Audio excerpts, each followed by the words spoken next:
যেহেতু তোমরা এখন পড়ালেখার মধ্যে আছো, আমি একটা ইম্পর্টেন্ট টিপস দিই। পড়ালেখাতে আমরা বলি যে মানে ট্রাই হার্ডার, তাই না? এই শব্দটা আমরা ইউজ করি, ট্রাই হার্ডার। আমি হার্ডার শব্দটা ইউজ না করে এখানে আমি শব্দটা ইউজ করতে চাই স্মার্টার। ট্রাই স্মার্টার, স্মার্ট ওয়েতে ট্রাই করো। যেমন আমি একটা এক্সাম্পল বলি, ধরো দুইজন রিক্সাওয়ালা, একজন রিক্সাওয়ালা অনেক, রিক্সা যখন থেমে থাকে সেখান থেকে রিক্সা চালু করতে কিন্তু অনেক কষ্ট হয়, তাই না? অনেক কষ্ট করে পেডেল টেডেল দিয়ে দিয়ে রিক্সাটাকে সে চালু করলো। চালু করার পর কিছুক্ষণের মধ্যে সে খুব মানে খুশি হয়ে গেল যে আরে রিক্সা তো চালু হয়ে গেছে, আমার আর কষ্ট করার দরকার কি, তো আমার আর কষ্ট করার দরকার নাই, এটা মনে করে সে পেডাল দেওয়া বন্ধ করে দিল। তো পেডাল দেওয়া যদি বন্ধ করে দেয় কিছুক্ষণ পর কি হবে? রিক্সাটা থেমে যাবে। রিক্সাটা থেমে যাওয়ার পর তার টনক নড়লো, হ্যাঁ হ্যাঁ রিক্সা তো থেমে গেছে, তাহলে কি করা যায়? এবার সে কি করলো, আবার কষ্ট করে প্রথমবারের মতো প্যাডেল দিয়ে রিক্সাটাকে চালু করলো। আর নেড়ারা যেহেতু বারবার বেল তোলা যায়, এবারও সে একই ভুল, আবারও সে খুশি হয়ে গেল, আরে রিক্সা তো এমনি চলে, প্যাডেল না দিলেও চলে, প্যাডেল দেওয়া বন্ধ করে দিল। কিছুক্ষণ পর রিক্সা গিয়ে আবার থেমে গেল। এইভাবে কিছুক্ষণ পর পর সে প্যাডেল দিয়ে রিক্সা চালু করে, রিক্সা আবার থেমে যায়, আবার চালু করে, আবার থেমে যায়। এবার আসো দ্বিতীয় আরেকজন রিক্সাওয়ালা, সে কি করেছে, সে হচ্ছে অনেক কষ্ট করে রিক্সাটাকে চালু করে, চালু করার পর দেখলো হ্যাঁ প্যাডেল না দিলেও রিক্সা চলে, কিন্তু আস্তে আস্তে গতি কমে যায়। তো সে কি করে, কিছুক্ষণ ওয়েট করে, গতি একটু কমে গেলে আবার একটা দুইটা পেডাল দেয়, গতি একটু কমে গেলে আবার একটা দুইটা পেডাল দেয়, ফলে তার রিক্সা না থেমে কি হবে, চলতেই থাকবে, চলতেই থাকবে। এখন এই দুই রিক্সাওয়ালার মধ্যে দেখো কষ্ট বেশি কে করছে? প্রথম জন। আর আউটপুট বেশি কে পাচ্ছে? দ্বিতীয় জন। তাহলে দেখো স্মার্ট কে? স্মার্ট কিন্তু দ্বিতীয় জন, যে কম কষ্ট করেও বেশি আউটপুট পাচ্ছে, বিকজ সে স্মার্ট ওয়েতে রিক্সা চালাচ্ছে।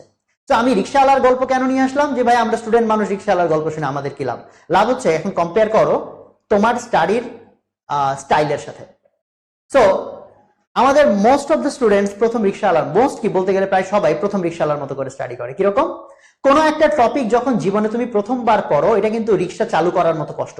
থেমে থাকা রিক্সা চালু করতে যেমন কষ্ট, নতুন একটা টপিক আত্মস্থ করতে তোমার কিন্তু ওই পরিমাণ কষ্ট হয়। ওই পরিমাণ কষ্ট করে ঘন্টা, 2 ঘন্টা, 3 ঘন্টা, 4 ঘন্টা বা একদিন পুরো খরচ করে একটা টপিক তুমি বুঝলা, অ্যান্ড ইউ ফিল গুড যে এটা আমি পারি। এটা আমি পারি মনে করার পর তুমি কি করলা, এটা আর টাচ করো না। এটা আর টাচ না করে তুমি হচ্ছে অন্য টপিকে চলে গেলা, আরেক টপিকে।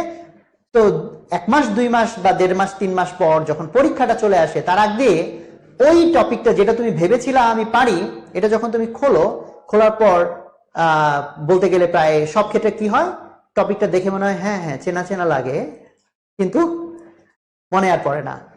কি পড়েছিলা, কি বুঝেছিলা, দেখা যায় আর মনে হয় না, মনে থাকে না। ফলে কি করতে হয়, শুরুতে যে পরিমাণ এফোর্ট তুমি দিছিলা, সেকেন্ড বার প্রায় ইকুয়াল পরিমাণ এফোর্ট দিয়ে তোমাকে আবার জিনিসটা শিখতে হয়, ওই প্রথম রিক্সাওয়ালার মতো। তো এভরি টাইম তুমি কষ্ট করে একটা টপিক শিখছো, কিছুদিন এটাকে আর টাচ না করে এটা ভুলে যাচ্ছ, আবার কষ্ট করে টপিকটা শিখছো। সেজন্য স্মার্ট ওয়েতে পড়তে গেলে কিভাবে পড়া উচিত, আমার সাজেশন হচ্ছে স্মার্ট ওয়েতে পড়তে গেলে তোমার প্রত্যেক দিন তোমার পড়ালেখার টাইম থেকে অ্যাটলিস্ট আধা ঘন্টা, এবং আরো ভালো হয় যদি 1 ঘন্টা টাইমকে তুমি নিষিদ্ধ সময় বলে ডিক্লেয়ার করো। ফরবিডেন টাইম, নিষিদ্ধ সময়। নিষিদ্ধ সময় মানে কি? নিষিদ্ধ সময় মানে হচ্ছে এমন একটা সময় যে সময়ে নতুন কোনো টপিক পড়া নিষিদ্ধ, যে সময়টাতে শুধুই তুমি রিসেন্টলি পড়া টপিক যেটা তুমি এখনো ভুলে যাও নাই সেটা পড়বা। আমি আবারও বলছি, যেমন ধরো আজকে অনেক কষ্ট করে তুমি একটা টপিক পড়লা, এখন এটা কিন্তু তোমার 2 দিন 3 দিন 4 দিন মনে থাকবে, তারপরে গিয়ে আস্তে আস্তে ভুলতে শুরু করবা। তো আজকে যেটা তুমি পড়েছো, এটা কালকে বা পরশু যেদিন একটু মনে করে ভুলে ভুলে যাচ্ছ, সেই দিন তুমি আবার যদি রিভাইজ করো, প্রথম দিন পড়তে যদি 4 ঘন্টা লাগে, দ্বিতীয় দিন বা তৃতীয় দিন যখন রিভাইজ করবো তখন কতক্ষণ লাগবে? হার্ডলি আধা ঘন্টা। চিন্তা করো, হার্ডলি আধা ঘন্টা লাগবে তোমার। তো আধা ঘন্টার মধ্যে তুমি ওই যে 4 ঘন্টায় যে গতি তৈরি করেছিলে সেই গতি আবার তৈরি করতে পারবা। ফলে এখন তোমাদের যেটা সুবিধা হবে, হ্যাঁ ভাইয়া বুঝলাম কথা, বাট প্রত্যেকদিন এত এত পড়া, এর মধ্যে প্রত্যেকদিন পুরনো পড়া, কালকে এই পরীক্ষা সেই পরীক্ষা, এগুলো বাদ দিয়ে আবার পুরনো পড়া পড়বো? অ্যান্সার হচ্ছে ইয়াস। এই প্রলোভনটা থেকে বের হয়ে আসতে হবে। প্রত্যেকদিন অ্যাটলিস্ট তুমি আধা ঘন্টা সময় রাখো, যে সময়ে রিসেন্টলি যে সব টপিক তুমি পড়েছো এবং এখনো ভুলে যাও নাই, জাস্ট সেটাকে রিভাইজ করো।